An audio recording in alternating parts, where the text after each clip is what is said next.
Hello friends, you are most welcome in my YouTube channel. I am Mr. Gajanan Chaudhary, working as an assistant teacher in Sri Changdev Barku Padil Kolpe Madhyamik Vidyalay, Suregaon. In the last video, we have completed two parts of the text, The Fun They Had. In that parts, we know the characters Margie, Tommy, mother means Mrs. Jones, then county inspector in this way. We also learned that Margie's mechanical teacher had some problems. So mother called the county inspector to sort out the problem. In the third part, we get more information about the text. Okay, listen it carefully. He knows almost as much I betcha. Margie wasn't prepared to dispute that. She said, I wouldn't want a strange man in my house to teach me. म्हणजे या ठिकाणी मार्जीला असं म्हणायचं आहे की teacher आणि आजोबा यांना सारखंच ज्ञान आहे याची पूर्ण खात्री झाल्यानंतर पुन्हा वाद घालण्याची मार्जीची अजिबात इच्छा राहिली नाही. ती म्हणाली, पण असं असेल तर कुणी अननोन व्यक्तीला माझ्या घरामध्ये येऊन मला शिकवलेलं मला अजिबात आवडणार नाही. Tommy screamed with laughter. You don't know much Margie. The teachers didn't live in the house. They had special building and all the kids went there. या ठिकाणी टॉमी मार्जीला असं सांगतो, थोडा हसतोय तो, तुला काही माहीत नाही, माझी त्या काळात शिक्षक काय असे आपल्यासारखी घरात राहत नसत. त्यांची एक खास इमारत असे आणि सगळी मुलं तिथं जमत असत. And all the kids learn the same thing sure if they were the same age. म्हणजे सर्व मुलं ही एकसारख्याच गोष्टी शिकत असत आणि अर्थात ती सर्व मुलं जर एकाच वयाची असतील तर. But my mother says a teacher has to be adjusted to fit the mind of each boy and girl it teaches and that each kid has to be taught differently. म्हणजे पण जर मला माझी आई तर त्या ठिकाणी असं सांगते की मुलाच्या किंवा मुलीच्या बुद्धीप्रमाणे प्रत्येक टीचर शिक्षक हा स्वतःला ॲडजस्ट म्हणजे जुळवून घेत असत आणि प्रत्येक मुलाला वेगवेगळ्या पद्धतीने शिकवले पाहिजे. Just the same they didn't do it that way then. If you don't like it, you don't have to read the book. तेच तर त्या काळामध्ये होत नव्हतं. तुला आवडत नसेल तर तू हे पुस्तक वाचू नकोस, नाही वाचलं तरी चालेल, असं त्या ठिकाणी टॉमी मार्जीला म्हणतोय. I didn't say I didn't like it, Margie said quickly. She wanted to read about those funny schools. म्हणजे त्या ठिकाणी मार्जी स्वतः त्या ठिकाणी कबूल करते की मी कुठं असं म्हटले की मला ते पुस्तक आवडलेलं नाही आहे. मार्जी त्या ठिकाणी मजेशीर शाळेबद्दल तिला अधिक माहिती त्या पुस्तकाच्या माध्यमातून वाचण्याची खूप खूप इच्छा आहे. They weren't even half finished when Margie's mother called. Margie school. Margie looked up. Not at mama now said Mrs. Jones, and it is probably time for Tommy too. या ठिकाणी मार्जीने आपल्या अभ्यास खोलीकडे वळावं असं आईची इच्छा त्या ठिकाणी आहे. म्हणून आईने मार्जीला आवाज दिला की शाळेची वेळ झाली आहे आणि त्याचबरोबर टॉमीची सुद्धा शाळेची वेळ झालेली आहे. Margie said to Tommy, can I read the book some more with you after school. आणि जाता जाता मार्जी टॉमीला म्हणते की मी तुझ्याबरोबर ही पुस्तक पुन्हा वाचू शकते का. Maybe he said नॉनशॅलंटली.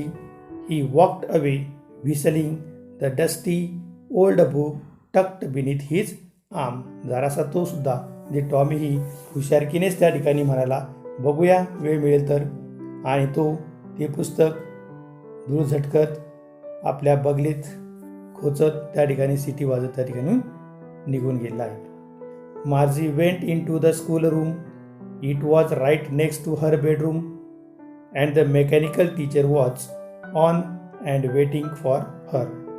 म्हणजे या ठिकाणी मार्जी सरळ आपल्या स्कूल रूमच्या दिशेने गेली आहे. स्कूल रूम कुठे आहे? तर तिच्या बेडरूमच्या राईट साईडला आहे. आणि अगोदरच त्या ठिकाणी मेकॅनिकल टीचर रेडी आहे आणि तो मार्जीची येण्याची वाट बघत आहेत. मार्जी आल्यानंतर it was always on at the same time every day except Saturday and Sunday. अर्थात रोजच त्या ठिकाणी त्यावेळेस मार्जीचा मेकॅनिकल टीचर ऑन राहत असत, फक्त शनिवार आणि रविवार सोडून. Because her mother sed little girls learn better if they learn at regular hours. आणि अर्थात त्या ठिकाणी आईने मार्जीला असं सांगितलं आहे की जर मुलींनी योग्य वेळी योग्य अभ्यास केला तर त्यांच्यामध्ये चांगली प्रगती त्या ठिकाणी घडून येत असते. Then the screen was lit up means प्रकाशित होणे. And it said today's arithmetic lesson is on the addition of proper fractions. Please insert yesterday's homework in the proper slot. म्हणजे या ठिकाणी मेकॅनिकल टीचरचा जो स्क्रीन होता तो प्रकाशित झाला आहे आणि त्यावर आजचा अंकगणिताचा धडा या ठिकाणी आपण बघणार आहोत. त्यामध्ये अपूर्णांकांच्या बेरजेवर आधारित असणारं हे प्रकरण आहे. आणि एक विनंती करतो आहेत मेकॅनिकल टीचर की कृपया काल पूर्ण केलेला होमवर्क योग्य खाचेमध्ये आपण सरकवा. Then Margie did so with a sigh. She was thinking about the old schools they had when her grandfather was a little boy. या ठिकाणी मार्जी एक उसासा टाकत तिनं तत्वाने कृती केली आणि आपल्या विचारामध्ये गर्क झाली की जेव्हा तिचे आजोबांचे आजोबा जेव्हा लहान होते त्या जुन्या काळातील ज्या शाळा होत्या त्या शाळांबद्दल अधिक विचार करू लागली होती. Then all the kids from the whole neighborhood came laughing and shouting in the schoolyard, sitting together in the school room, going home together at the end of the day. म्हणजे त्या काळातील शाळेत जाणारे विद्यार्थी आजूबाजूच्या परिसरातील सर्व लहान मुले हसत खेळत आरडाओरडा करत शाळेच्या पटांगणामध्ये ग्राउंडवरती जमा होत असत. त्याचप्रमाणे वर्गामध्ये सुद्धा एकत्र बसत असत आणि दिवस संपल्यावर एकत्र घरी जात असत. ती सर्वजण सारख्याच गोष्टी एकाच वेळी शिकत असत. त्यामुळे ती विद्यार्थी मुलं एकमेकांना गृहपाठ पूर्ण करण्यासाठी मदत करू शकत होते आणि त्याविषयी ते एकमेकांशी चर्चाही करू शकत होते. And the teachers were people. The mechanical teacher was flashing on the screen. When we add fractions 1/2 and 1/4. It means that म्हणजे अजूनही मार्जी त्या ठिकाणी सांगत होती की त्या काळातसुद्धा शिक्षक हे माणसंच होती आणि त्याच वेळेस मेकॅनिकल टीचर आपल्या स्क्रीनवरती दाखवत होता, सांगत होता की आज आपण आजच्या सेशनमध्ये 1/2 आणि 1/4 या अपूर्णांकांची बेरीज करत आहोत. Lastly मार्जी was thinking about how the kids must have loved it in the old days. She was thinking about the fun they had. It means that अजूनही त्या ठिकाणी मार्जी विचार करत आहे की पूर्वीच्या काळातील मुलं हे शालेय शिक्षण घेत असताना त्यांना किती आवड निर्माण झालेली असेल किंवा किती आवडीने आपला अभ्यास पूर्ण करत असत आणि त्यांनी त्या काळामध्ये शाळेत जात असताना किती मौज मजा केलेले आहेत किंवा अत्यंत आनंददायी शिक्षण त्यांनी शाळेतून घेतलेलं आहे असा विचार मार्जी या ठिकाणी अजूनही करत आहे. तर बघा विद्यार्थी मित्रांनो, या पाठाच्या माध्यमातून सर आयझॅक असिमॉफ यांनी 1957 मधील असणारी शाळा आणि आजची शाळा म्हणजे पूर्वीच्या काळी आणि आत्ताच्या काळी शिक्षण घेण्याच्या पद्धती कशा विभिन्न होत्या हे या पाठाच्या माध्यमातून सांगण्याचा प्रयत्न केलेला आहे. Subscribe my YouTube channel and press the bell icon. Okay, we will meet in the next session. Thank you. Thank you very much.